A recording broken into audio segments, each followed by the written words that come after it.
चुनाव भी लड़ते हैं, आमने सामने भी लड़ते हैं। रफीक जी ने कहा कि हमने सामने सामने लड़े। मैंने भी 3 चुनाव, राम सिंह जी, हमने आमने सामने लड़े। लेकिन प्रजातंत्र के अंदर जो तरीका अब चल रहा है कि मैं जिंदा रखूंगा तो जिंदा रहोगे, मैं मारना चाहूंगा तो मरोगे, मैं चाहूंगा तो रहोगे, नहीं रहोगे। ये ऐसा माहौल हमारे चुरू जिले में शुरू हुआ। मेरी राहुल से चुनाव के बाद, चुनाव से पहले कभी बात नहीं हुई, ईमानदारी की बात है, ये बेटा है। चुनाव से पहले 1 मिनट की भी मेरी इनसे बात नहीं हुई, मैंने उचित भी नहीं समझा।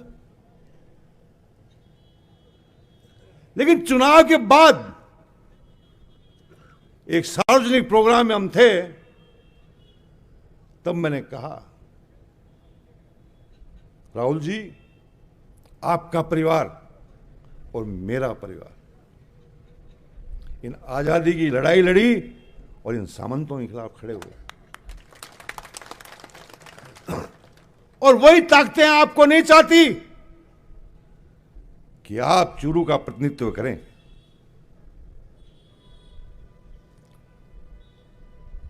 इन्होंने अपने विश्वास पर, क्योंकि आदमी का विश्वास तो कायम रहता है, इन्होंने कहा मैंने काम किया है जिले में, लोकसभा क्षेत्र में, मैंने मेरी पार्टी में ईमानदारी से काम किया है, मैंने मेरी पार्टी के ईमानदार से कार्यक्रमों के लिए काम किया है, मेरा व्यवहार अच्छा रहा है, मैं एक बहुत ही नेक जनप्रतिनिधि तरह काम किया है।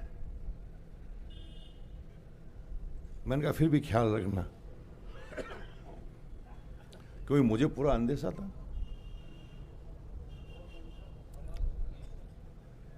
साथियों, दुख की बात है, और जिस दिन इनका टिकट कटा, मुझे तकलीफ हुई दिल से, और मैंने इनको फोन किया। मैंने कहा राहुल, मुझे बहुत तकलीफ है, इतना कह के फोन काट दिया मैंने। और एक चिंता मन में आ गई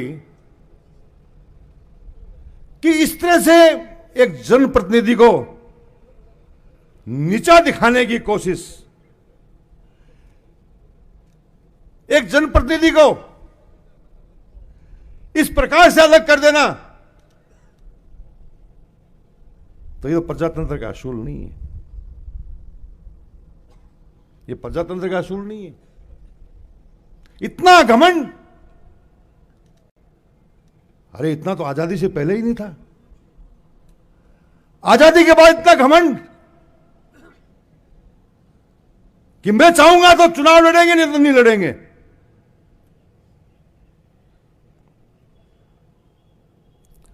उनको याद नहीं रहा, ये इनको याद नहीं रहा तारानगर का चुनाव।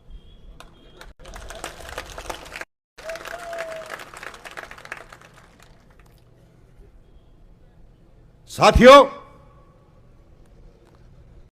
तारानगर की लड़ाई नहीं थी, एक इतिहास कायम करना था लोगों को। राजस्थान के लोग इकट्ठे हो गए, सारे ठेकेदार, सारे माफिया, कि मार लो मार लो मार लो। लेकिन राजस्थान की जनता, चुरू जिले के लोग, जिनकी सहानुभूति मेरे साथ थी, ऐसे ऐसे साथी थे जिन्होंने टेलीफोन से काम किया, किसी ने आके काम किया, मुझे बताया तक नहीं। क्यों? एक लड़ाई थी,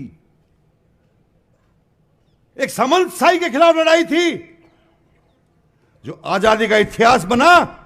हमने कहा ऐसा इतिहास बनेगा, बना।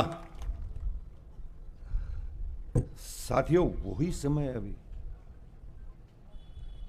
मैं इस स्टेज के माध्यम से कहना चाहता हूं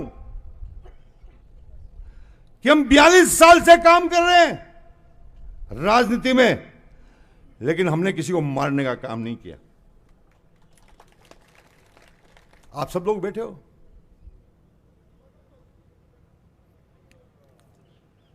राजनीति में मारना, लेकिन लोगों ने कहा तुम राहुल कसवा की टिकट काट सकते हो, लेकिन सांसद तो हम बना के भेजेंगे यहां से। रात को मैंने इनसे बात की 10 सेकंड के लिए, लेकिन मैंने हमारे जितने भी साथी हैं, सारे विधायक, हमारे जिले के वरिष्ठ नेता, जितने चुनाव लड़े हैं विधायक के, सबने बात की और यह संघर्ष जो हम करने जा रहे हैं उसके बारे में चर्चा की। और मुझे बहुत खुशी है कि जितने हम लोग चुन के आए हैं, जितने हम लोग चुनाव लड़े, हमारा जिले का संगठन है, हमारे ब्लॉकों का संगठन है, हमारे जनप्रतिनिधि हैं, सबकी एक ही आवाज थी, एक ही आवाज। किसी के चाहे जिंदा रहे, किसी के चाहे मरे, किसी के चाहे चुनाव लड़े, किसी के चाहे तो क्या पसंद करोगे। जिले में ऐसा माहौल बन गया, मेरे को पूछा,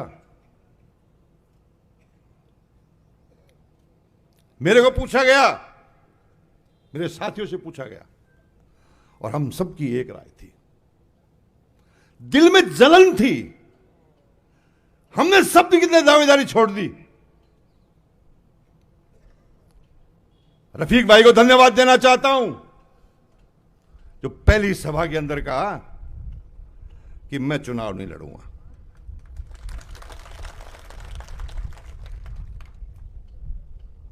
वो भले ही चुनाव नहीं लड़े,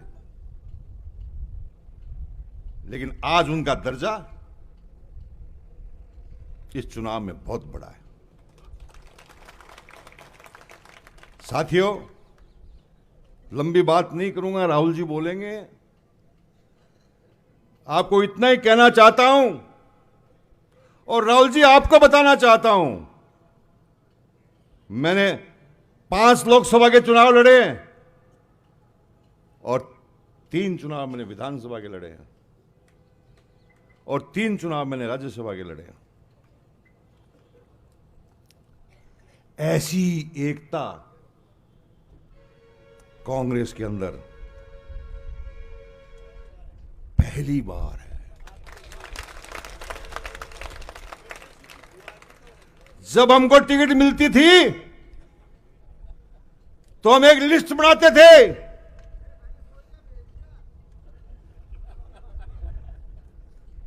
हम लिस्ट भेजते थे, बनाते थे कि इनसे मिलना है। लेकिन राहुल जी, आप भाग्यशाली हो,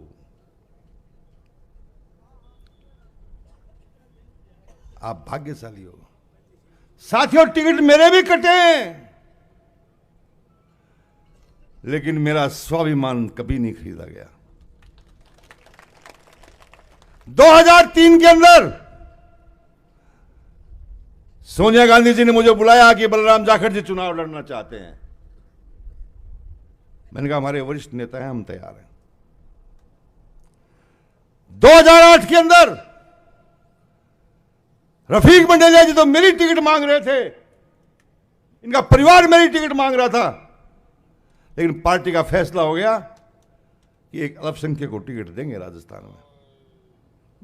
मैंने कहा मैं सेक्रीफाइस करूंगा।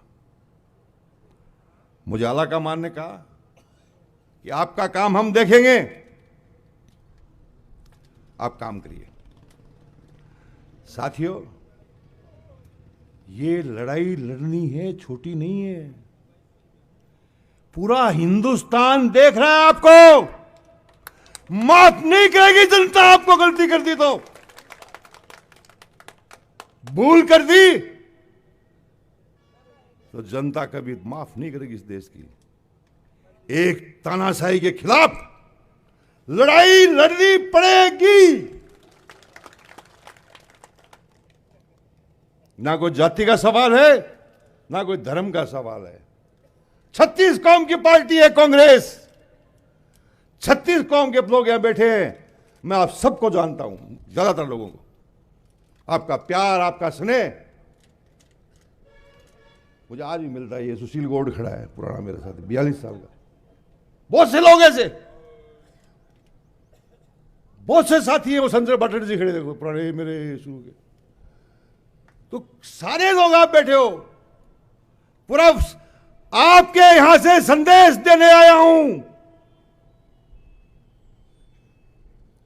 ये लड़ाई राहुल की नहीं है। ये लड़ाई कांग्रेस और बीजेपी की भी नहीं है। ये लड़ाई एक ऐसी विचारधारा के खिलाफ है, यदि हम फैलोगे तो डस जाएगी विचारधारा। आने वाली पीढ़ियां कभी खड़े नहीं हो पाएंगी।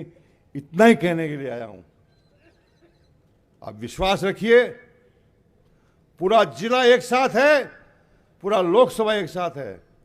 सारे कांग्रेस के जनों का दिल एकदम से साफ है। और सारा कुछ डिसाइड होने से पहले सबसे वार्ता हुई है हमारी, और सबकी रजामंदी के बाद इस एक तानाशाही फैसले के खिलाफ हम लोग खड़े हुए हैं। आपको मदद करनी होगी, करोगे कि नहीं? जो तारानगर में काम हुआ वो करोगे कि नहीं? पक्की बात है। बहुत बहुत धन्यवाद। जय हिंद।